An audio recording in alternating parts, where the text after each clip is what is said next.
What's up, guys? Welcome to Dark Souls 3. This is going to be my, not necessarily a guide, I guess you could use it as a guide. I'm just going to play through the game in the manner in which I do most commonly. That way, if you're having trouble and maybe you don't know necessarily what you're doing or how to get through an area, you can like look back to this and just be like, okay, that's what he did, and get an alternate perspective on where to go and what you should do. And this is probably going to be an uncut video just because it's just something I want to do in my fucking side time, and I don't really want to sit down and like edit or anything like that. So it's going to be completely uncut, but like I would tell anyone to do, pick your class as the knight because it has the best starting weapon, best starting shield, and the best starting armor all on one class. And for your burial gift, choose the life ring if you're having trouble. Excuse me. Choked on my own spit. Anyway, choose the life ring if you're having trouble. If you already know how to play the game, Sovereignless Soul is a must choose, in my opinion. Sorry, guys. Let me get some drink. There we go. Okay. So, if you already know kind of what you're doing, Sovereignless Soul is a better choice. And finalize the creation of your character.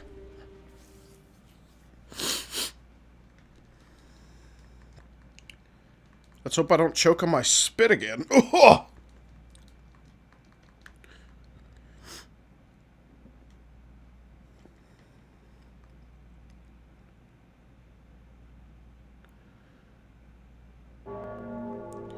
Alright, so when we first start out, if you're new to this game and never played it before, I recommend reading all of these messages right here on the ground. They teach you exactly what to do certain things, like how to lock on, boom, lock on to that guy, blah blah.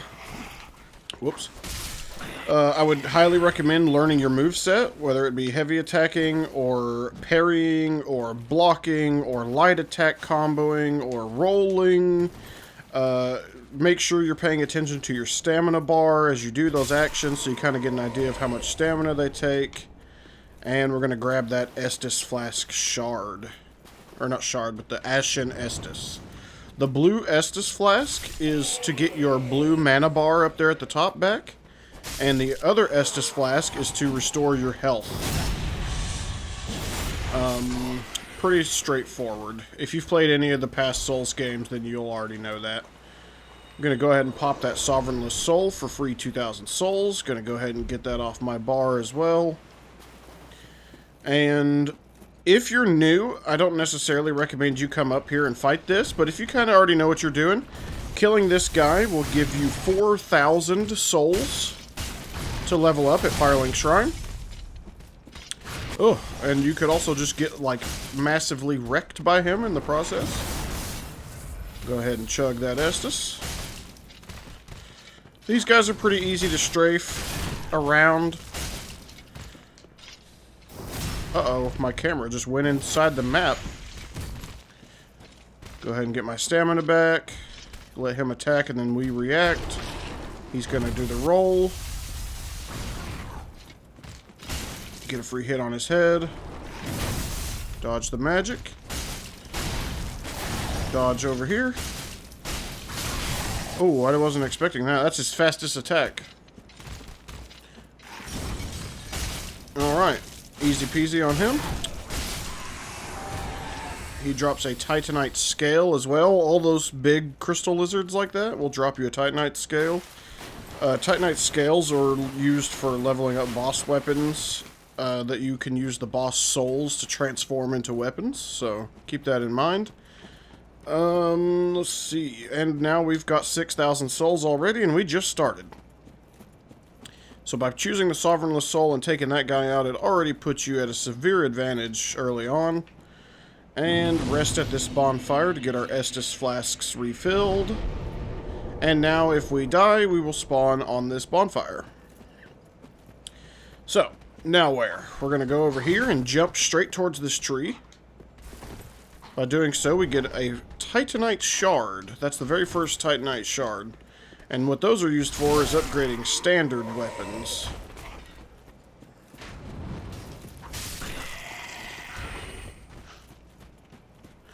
Alright, and in here is the very first boss. This is the tutorial boss.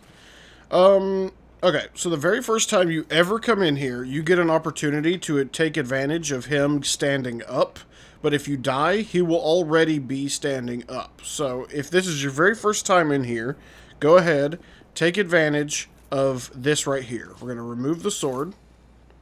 And as soon as your character's done with that animation, just start attacking him with light attacks.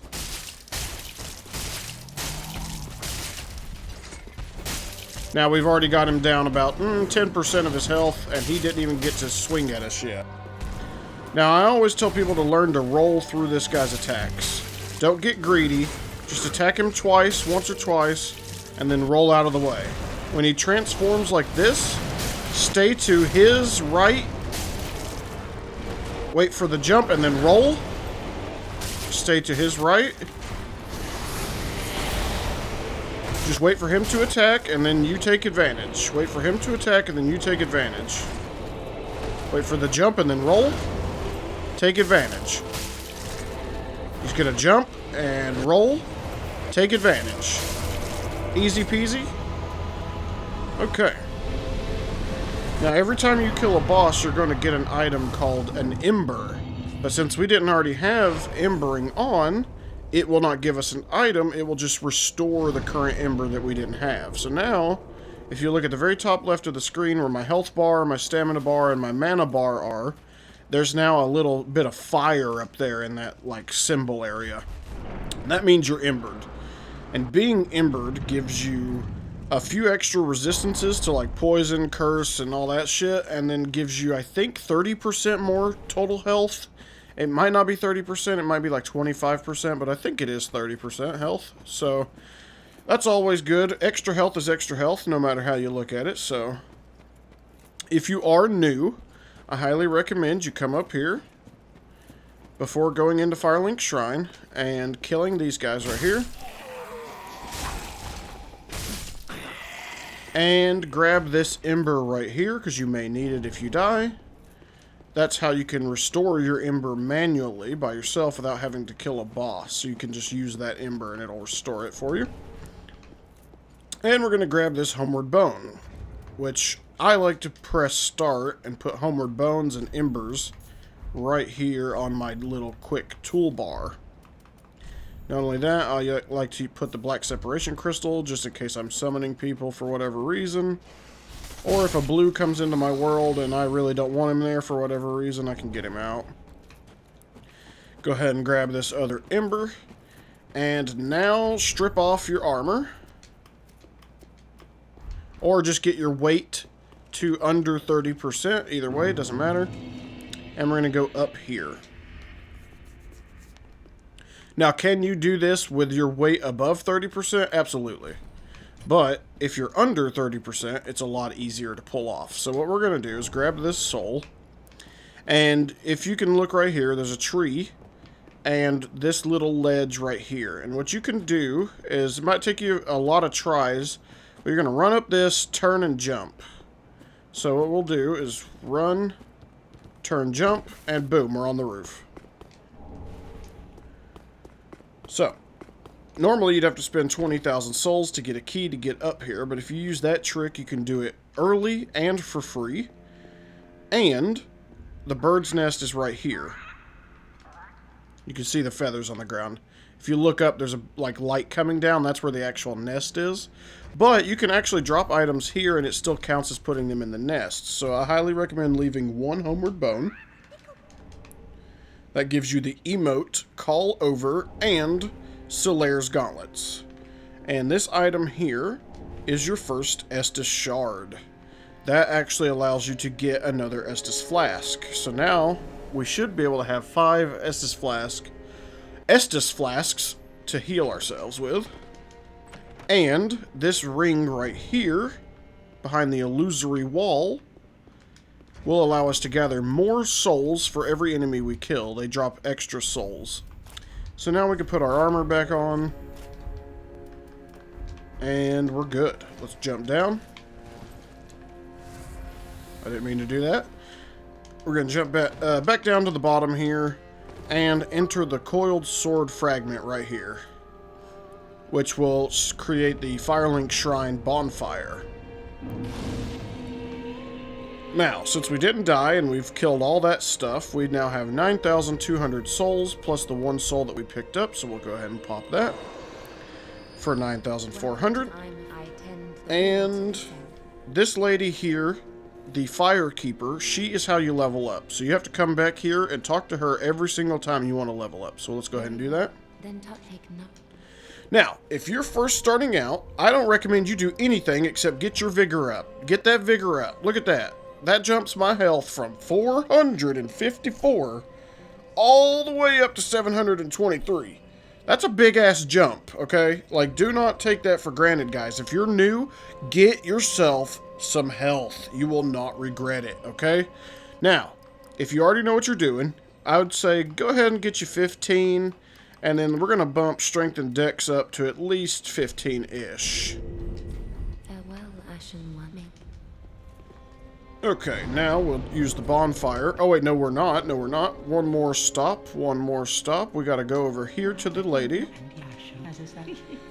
And I'm gonna purchase the white summon sign, which allows you to help other players in their world kill bosses and stuff. It's pretty good if you want to practice, but you don't want to accidentally waste your embers or lose them. So keep that in mind. And after buying the soapstone, we're gonna talk to Andre here, the blacksmith. We're going to ask him to reinforce our Estus since we have an Estus shard. Whoops. And we're going to allot all of our Estus into the healing Estus, because I'm not planning on using any magic during this run. Be careful. So now we have 5 Estus flasks, and we haven't even gone to the high wall of Lothric yet.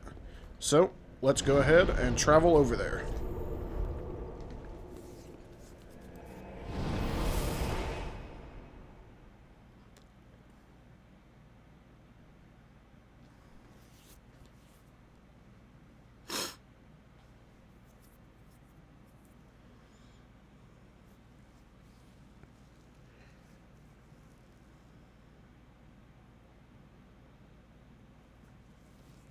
Okay, now one thing I will tell you is a lot of the people that play this game, and I've had many experiences with players, especially new players, that see a weapon and they're instantly like, I want to wield that. That looks awesome.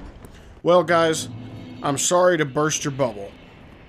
Some weapons that look cool might not actually be cool or good. They might be cool looking, but are they effective and efficient?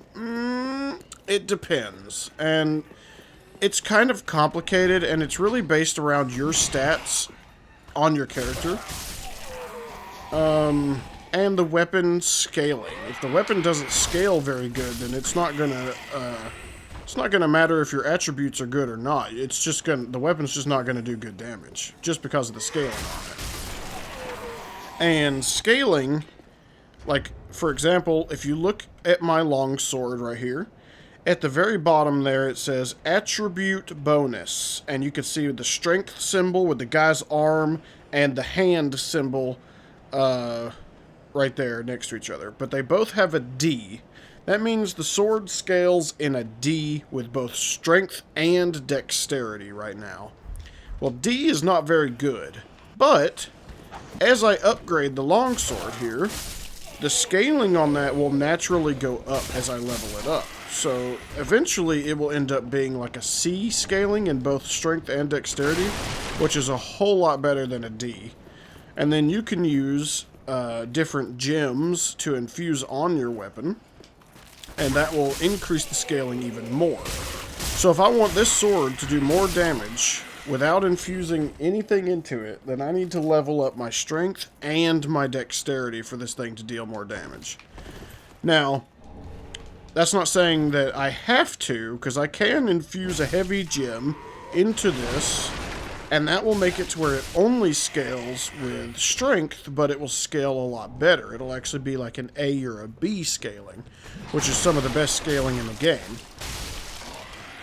So keep that in mind when looking at weapons. Always go down there, look at your attribute bonus, see how good it scales, and base your weapon choices on that, guys. You will not regret it. It's something that all the Souls games do and use, Even Bloodborne uses that system. So keep that in mind when choosing weapons. Now we're going to run up here really quickly because the dragon's going to blow fire. And we want to get in this room right here and jump across here. The reason I do it that way is so I can just go ahead and open this door, and I don't have to worry about fighting all these guys that are down here to the right, or getting the dragon's fire blown all over me. Go ahead and take these guys out. We're going to let that Lothric Knight over there walk down the stairs so he doesn't aggro on us. Cool beans. And we'll walk over here, kill this little dude, and grab this soul. And run straight in here. Grab these fire bombs. Kill this little thief.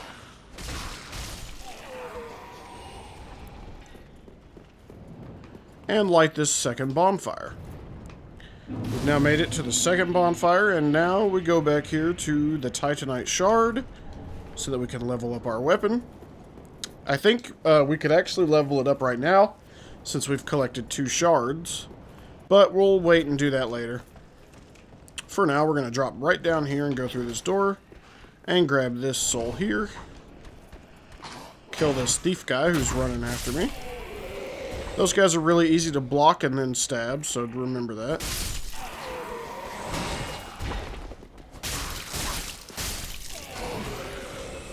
Don't ever be afraid to roll, guys. I'm not going to tell you to panic roll. Like, I don't want to see you mashing B, guys. Don't just mash B. Wait for the strike and roll through it. Wait for the strike and roll through it. Like, even if you're learning the moves, try to do it that way. You may get hit. You may do it too early. That's okay. But the better you are at learning rolling, timing, the better you will be at this game. And that is not a fucking... That is just fact, okay? Okay, so this is pretty risky, but I'm going to try to do it anyway. I want to kill this thing. How do we do that? Because it's incredibly difficult to fight in melee combat. Well, we're going to sneak up behind him. I'm going to get a free thrusting attack, and then I'm going to throw a firebomb on him. These things absolutely hate fire. Now throw a firebomb. He's going to freak out. Hit him a couple times. Roll past him.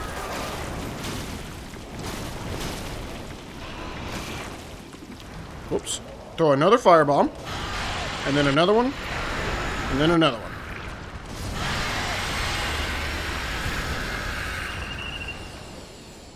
Now. He drops an Ember and a Titanite shard the first time you kill him. So... really good to kill him, especially if you're early on, because Titanite shards leveling up your weapon makes you a lot more powerful early game, and the more powerful you can become, the easier you can make it on yourself. So now we're going to head over here.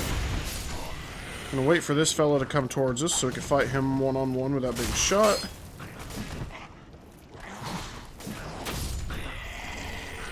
Oh, nice. That guy just dropped us a longsword. So now we have 2 longswords. Roll through his crossbow bolt. Stab him in the butt. Stab this guy in the butt, too, since he just walked right past me. And we're going to grab this item. More firebombs. Those are actually going to help us a lot in this next little room. So make sure you grab those. So now we're going to run straight through here. Kill this archer pretty quickly so he does not shoot us. And then we'll take out this guy. Now, another thing, guys.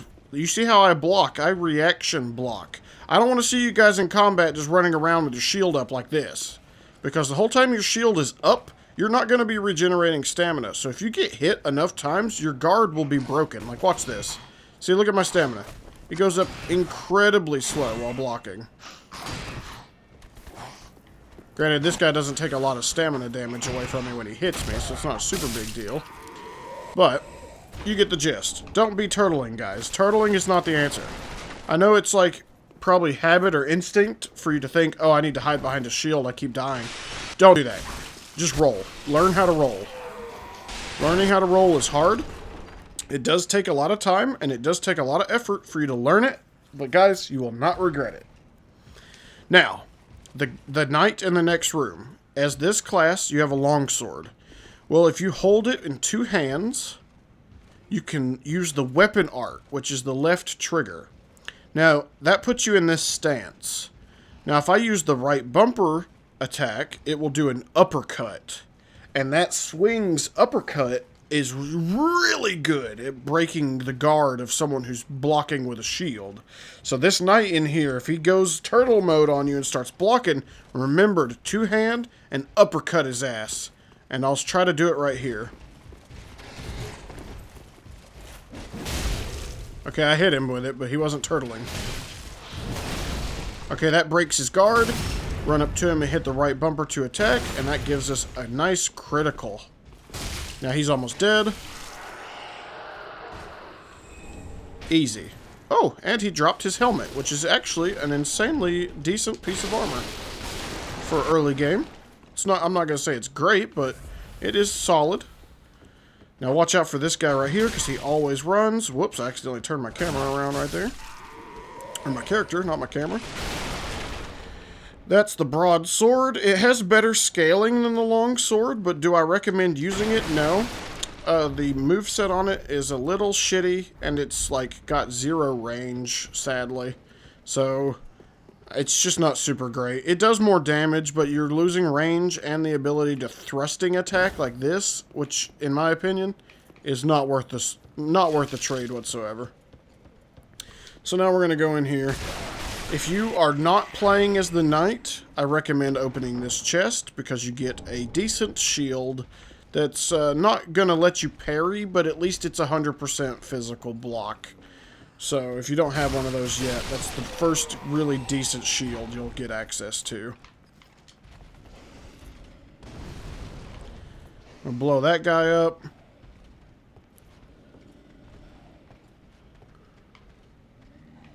Wait for that guy to move over there, and we're going to blow him up too. Okay. I don't know if I could blow that dog up from where he's at right now. I don't think I can. I'll just wait till he moves just a little bit. Alright, got him. Now, we go down. On this side...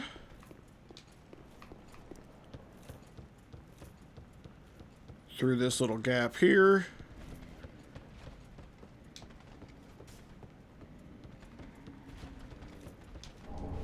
That gives us green blossoms, which are incredibly useful. Like to put those on there in case I want to use one. This sword right here looks cool, but sadly it's not very good, so that's all I have to say about that. And we're now looking for an opportunity to plunge. Which doesn't look like they're going to give us one. Alright, so if you're new, I don't recommend fighting these guys head on unless you've blown them up like I did. Because that guy over there will aggro, and then you're going to have 3 of these bigger dudes on you, and they don't play any games. So what I do recommend doing is waiting until they come out of their little hole, start walking out here, and you can get this free plunge. Once you get the plunge, back away from this guy. Wait for him to strike, roll, and then take advantage. And then come over here. Another Titanite shard is hidden right here on a body, and we're going to take on this guy. These guys are slow, so you can just strafe to the right or left. I recommend the right. Get a free backstab on these guys pretty easy. And they're also incredibly easy to stagger, so just R1 spamming the hell out of them with your sword. Very, very efficient. So, gonna go ahead and chug up, and then right here, an Estus shard. So now we can have 6 Estus flasks. Gonna have to take that back to the blacksmith, though. Dogs hate fire, so use that to your advantage. If you don't have any more fire bombs... the dogs are super weak to shields, so just let the dog attack you, block it. As soon as he hits your shield, just stab him 2 times, he'll die. No problem. Now, we're going to go out here And break these. Wait for the big knight to pass us, which looks like he's going to do. And then we're going to plunging attack that little guy right there next to that dead body and that item. Get the rapier. Get this ember.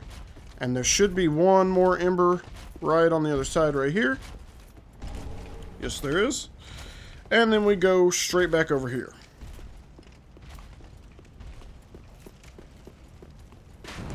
Gonna go up here. Whoops. Take out this guy and his little buddy. Get the free backstab since he's just gonna give me his butt like that.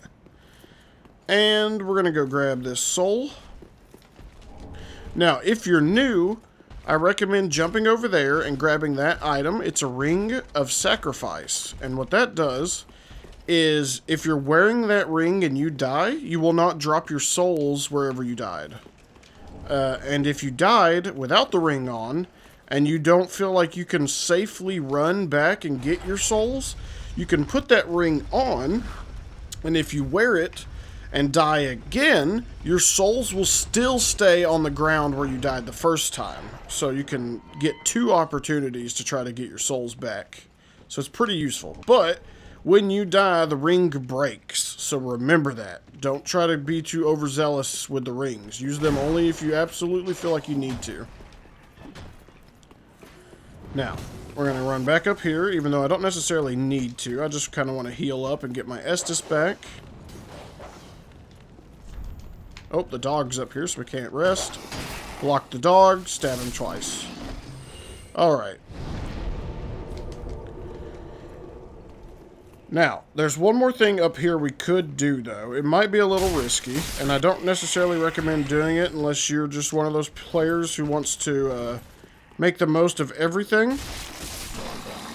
But there's another one of those big black blobby guys up here that we can actually take down, and he will drop us another Titanite and an Ember. So we can attempt to kill him real quick. Watch this guy. He's pretty crazy. One of the bigger enemies for the early game. He's got a lot more range on him than most of the other ads, and he's got a lot slower of a moveset to account for. So don't roll too early. And I don't recommend blocking him a whole lot either, because he can break your guard pretty easily, so. Now we're going to kill the crossbow guy, and then we're going to grab this item. Let him transform. We're going to get 2 hits on him.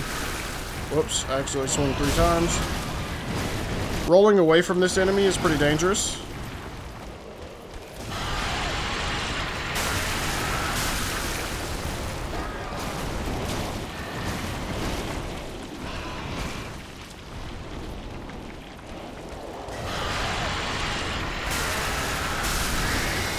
Nice. Okay, so fire bombs are the way to go. If you just throw one and then wait after you hit him a couple times, you can just wait about, I don't know, 2 to 3 seconds, and then throw another bomb, and it will stagger the enemy every single time. If you just spam the fire bombs, though, it's not going to make him freak out every single time you hit him with one. So keep that in mind. Give a little bit of delay between each firebomb so you can take advantage of his freaking out. But that gives us another Ember and another Titanite. So already we're in the first area. We haven't even gotten to the first boss yet. And we are already sitting at 6 whole Titanite shards. That means technically right now, if I wanted to, I could get my sword to level 2. Which,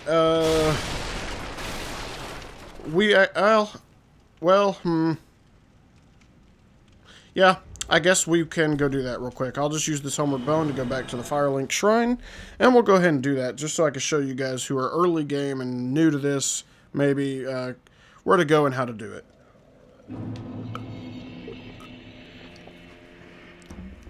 Ah, I needed that. I needed some drinkage. Okay, so we're just going to talk to Andre here, and ask him to reinforce our weapon. I'm going to use this long sword. And we're going to level it up 2 times. Now we need 6 more shards in order to get it to +3. Now we're going to reinforce our Estus Flask. Go ahead and give that to him. Now we can carry 6 Estus, and we have a level 2 sword. So, already we're looking pretty good. Gonna go ahead and pop these 6 souls. And this soul here. And we'll see if we can level up some here. Well, then touch the darkness within me. Take nourishment. Okay, we're gonna equal out our dex with our strength here. Put those up 2 more. And that bumps our damage 1... No, not 1 point. How much did that bump our damage? 4 points. Farewell, Ashen Nick. Okay, now we're gonna head straight back and fight the boss.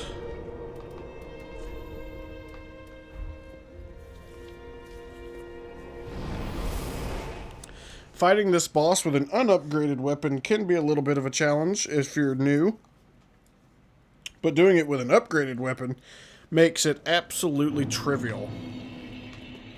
So, now that we've done that, let's go ahead and take our little shortcut back down to the lower section of High Wall of Lothric.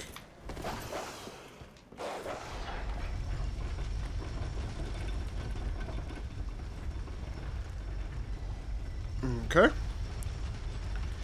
And we'll run over here to the Cathedral.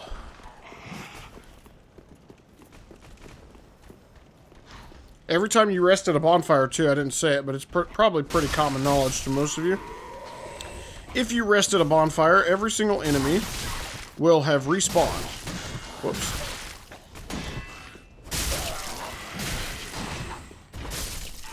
That was really bad right there. I played like booty. But anyway, slap those guys, and let's see. So yeah, if you rest at a bonfire, it'll respawn every single enemy except for a very select few. I'm gonna use this white sign on the ground right here to summon this guy, just to help me take out the Lothric Knights without worrying about wasting any unneeded Estus, so that we'll have it for the boss. So highly recommend that. We'll see about grabbing that guy's aggro. Now that they're going to start ganking on him, I can run up behind them and punish them.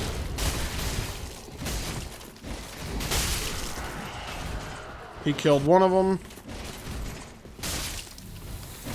And that knight also gave us an Estus Flask when we killed him.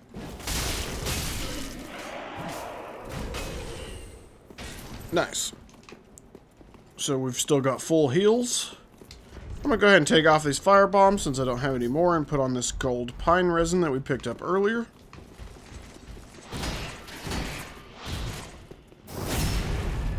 Get the backstab on that guy. Follow it up with a thrusting attack on his wake up. Ooh, that's a rare move right there. You don't normally see him do that quick block into a weapon art. That's actually really rare. Grab the Lucerne right here. It's a small halberd style weapon. Oh, and he dropped us a Titanite shard. So awesome. That's actually really, really good. It's pretty rare to get Titanite from enemies that are not like just programmed to automatically drop it on their first death. So like getting a random Titanite like that is pretty damn useful early game. We're going to sneak up behind this guy though and backstab him into a wake up thrust. Now let Knight Albert over there try to get some free hits while we just back off. Albert's got to heal first, though. He just buffed himself, too. Well, if Albert wasn't so damn slow... Albert, come on now. Hit this guy. Oh, he just broke my guard. I think that was a weapon art, though. Get another free backstab into a wake-up thrust.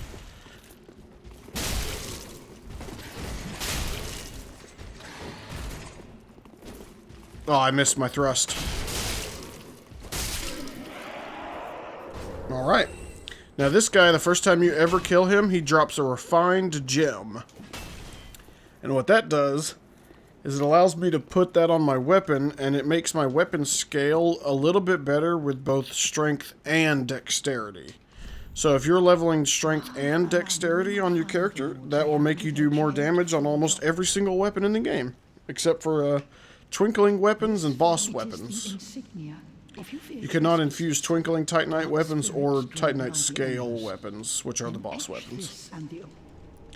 Now, first time you talk to this lady here, she's going to give you that covenant, and I highly recommend, if you're new, to put that covenant on. It's called the Way of Blue, and that will keep invaders who come into your world. It will constantly send a signal out to other players who will come to your aid against those invading players. Like, they'll literally come into your world with the main goal of killing that invader so that he doesn't kill you. There's supposed to be, like, players that protect other players from invasion, which is pretty cool.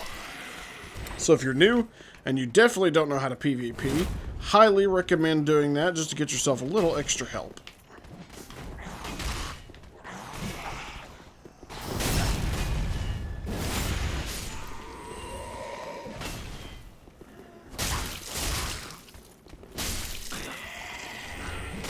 Okay. Now, I am going to send Albert home because he's literally one shot, and I don't want him dying in the middle of the boss fight and making the boss harder for me than it needs to be. The more people you summon into your world, the more health the boss gets in return. So if I get rid of him, the boss will have a little bit more health. So now, here we go. If you picked up the gold pine resin, make sure you got that down there on your bar. And right when you get to the very top of this step right here, pop your gold pine resin and then run straight forward. That triggers the boss. We're going to skip the cinematic though. Now, the key to this boss is to roll behind him, stab him in the butt, and just repeat. Rinse and repeat. Roll through his slam. Stab him in the butt. Roll through his swing. Stab him in the butt. Okay, when he does this, he's going to back away and then roll forwards. And then roll forwards. And then roll forwards. Now run straight to him. Get right behind his butt. Give him hell. Whoops, I accidentally kicked him instead of stabbing him. Alright. See how easy that was with a fully upgraded sword and gold pine resin on? You do incredible damage to him.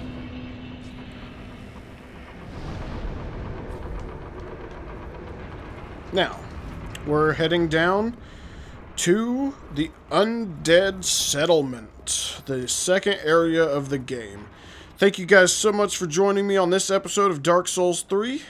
I'm going to go ahead and call this episode here, and I'll see you guys in the Undead Settlement.